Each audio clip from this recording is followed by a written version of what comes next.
जय हिंद दोस्तों, स्वागत है आप सभी का इस वीडियो में। इस वीडियो में हम हमारे जो राष्ट्रपति है, प्रेसिडेंट हैं, उनकी सैलरी और पर्क्स डिस्कस करने वाले हैं।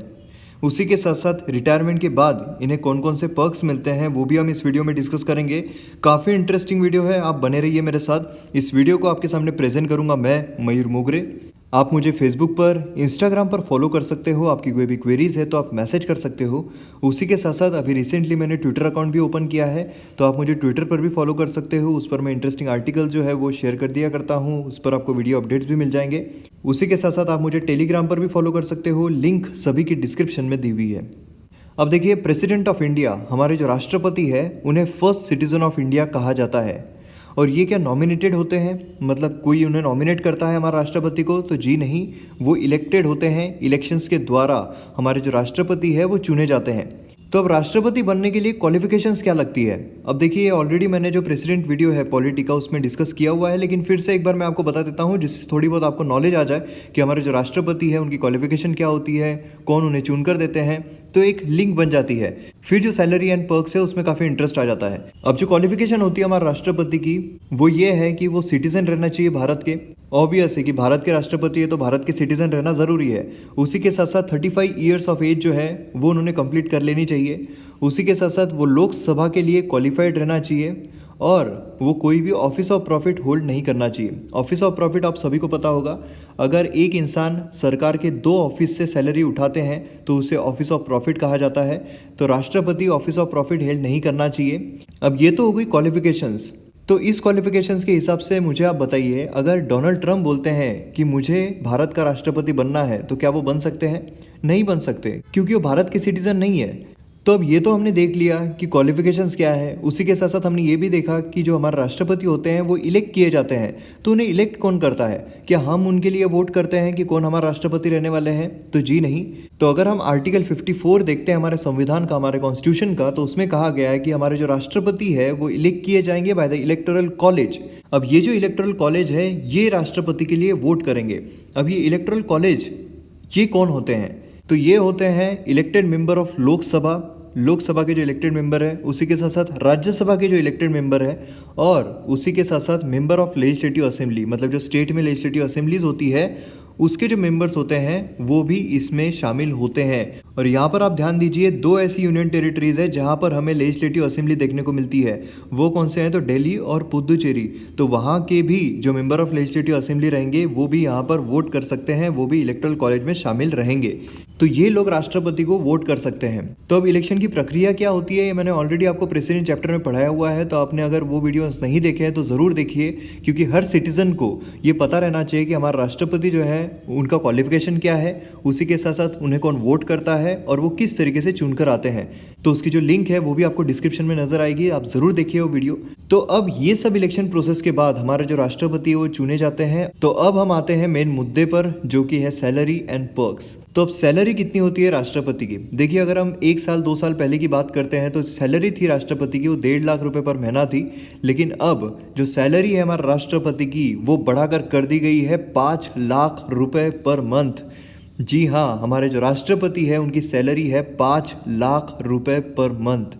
अब सैलरी के अलावा उन्हें काफ़ी पर्क्स भी मिलते हैं।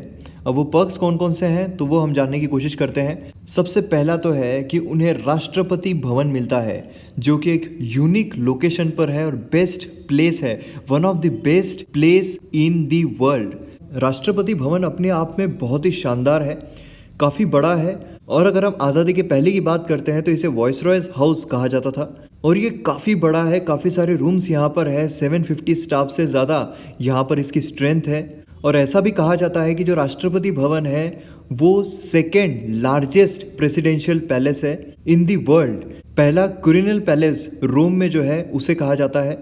और राष्ट्रपति भवन में आपको कई सारी चीज़ें दिखाई देगी, मुगल गार्डन से लेकर तो statue of Gautam Buddha, Ashoka hall, marble hall, तो इस तरह की काफ़ी सारी चीज़ें आपको राष्ट्रपति भवन में नजर आती है। राष्ट्रपति भवन को साफ और अच्छा रखने के लिए काफ़ी सारे स्टाफ यहाँ पर काम करते हैं। तो ये सारे स्टाफ राष्ट्रपति की सेवा में लगे रहते हैं।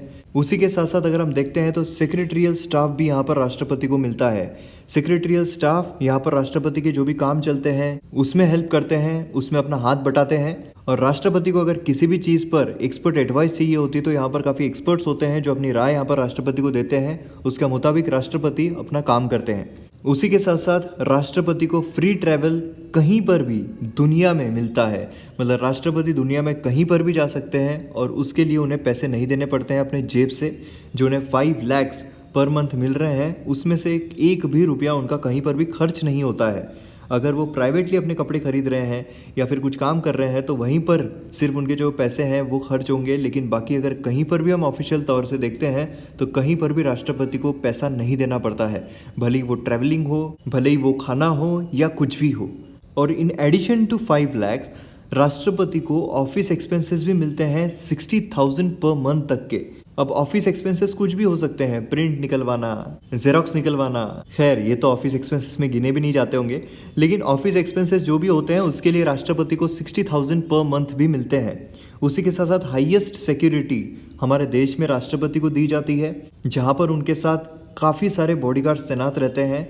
और यहाँ पर जो स्पेशल चीज़ आती है वो है सिक्योरिटी, कार और ड्राइवर। अब अगर आप कार देखोगे तो ये बुलेट प्रूफ होती है और काफ़ी सिक्योर्ड होती है। उसी के साथ साथ मेन फीचर यहाँ पर कार का ये आता है कि इस कार को नंबर प्लेट नहीं होती है, और ये सिर्फ हमारे राष्ट्रपति को मिला हुआ है कि उनकी कार पर नेशनल एम्ब्लेम है ये बना हुआ होता है और उस पर किसी भी तरीके की नंबर प्लेट नहीं होती है। और राष्ट्रपति भवन के अलावा और 2 लग्जरी होम्स राष्ट्रपति को मिलते हैं, वो है राष्ट्रपति नीलायम हैदराबाद में और रिट्रीट बिल्डिंग शिमला में। तो यहाँ पर आप फोटो भी देख सकते हो, काफ़ी शानदार है, काफ़ी भव्य है, काफ़ी बड़े हैं। और राष्ट्रपति जब भी यहाँ पर विजिट करते हैं तो यहाँ पर भी उनके लिए कई स्टाफ हाजिर रहते हैं। तो ये सारे पर्क्स हैं राष्ट्रपति के जब वो सर्व कर रहे हैं हमारे भारत को। लेकिन जब वो रिटायर हो जाते हैं तब उन्हें कौन कौन से पर्क्स मिलते हैं वो भी हम देख लेते हैं। तो आफ्टर रिटायरमेंट उन्हें पेंशन दी जाती है और ये पेंशन जो है काफ़ी हेल्दी होती है। उनकी जितनी सैलरी थी उसका 50% मिलता है। तो अगर हम प्रणब मुखर्जी साहब की पेंशन देखते हैं तो उन्हें जो सैलरी थी 1.5 लाख मिल रही थी, इसलिए उन्हें पेंशन जो है 75,000 इतना मिल रहा है। उसी के साथ साथ फर्निश्ड रेंट फ्री बंगलो उन्हें दिया जाता है, मतलब जिस बंगलो में वो रिटायरमेंट के बाद रहेंगे वो भी रेंट फ्री रहेगा, उसका रेंट उन्हें नहीं देना पड़ेगा। सेम उसी तरह जिस तरीके से राष्ट्रपति को राष्ट्रपति भवन का रेंट नहीं देना पड़ता है, उसी तरीके से 2 फ्री लैंडलाइन और मोबाइल ये भी उन्हें दिया जाता है। उसी के साथ साथ उनके जो भी काम रहेंगे उसके लिए प्राइवेट सेक्रेटरी भी उन्हें प्रोवाइड किया जाता है और 5 पर्सनल स्टाफ भी उनके साथ रखे जाते हैं, ताकि अगर उन्हें कोई भी काम पड़ता है, किसी भी तरह का काम होता है तो ये उनके साथ हमेशा रहेंगे। उसी के साथ साथ एक ऑफिशियल कार भी उन्हें दी जाती है और स्टाफ एक्सपेंसेस के लिए 60,000 रुपीज़ पर मंथ ये भी एक्स्ट्रा दिया जाता है। और रिटायरमेंट के बाद भी अगर वो कहीं ट्रैवल करना चाहते हैं तो फ्री एयर और ट्रेन ट्रैवल जो है वो उन्हें दिया जाता है एक कंपेनियन के साथ। तो इस तरीके से आप देख सकते हो कि हमारे जो राष्ट्रपति, हमारे जो प्रेसिडेंट है, उन्हें हेल्दी सैलरी और काफ़ी ज़्यादा पर्क्स मिलते हैं। उसी के साथ साथ रिटायरमेंट के बाद भी इन्हें काफ़ी ज़्यादा पर्क्स से नवाजा जाता है। तो यह है हमारे वीडियो का एंड। अगर आपको वीडियो पसंद आता है तो शेयर ज़रूर कीजिए और आप मुझे कमेंट सेक्शन में ज़रूर बताइए कि आपको किसकी सैलरी और पर्क्स के बारे में जानना है। लाइक कीजिए वीडियो को, कमेंट भी कीजिए। मिलते हैं हम अगले वीडियो में। जय हिंद।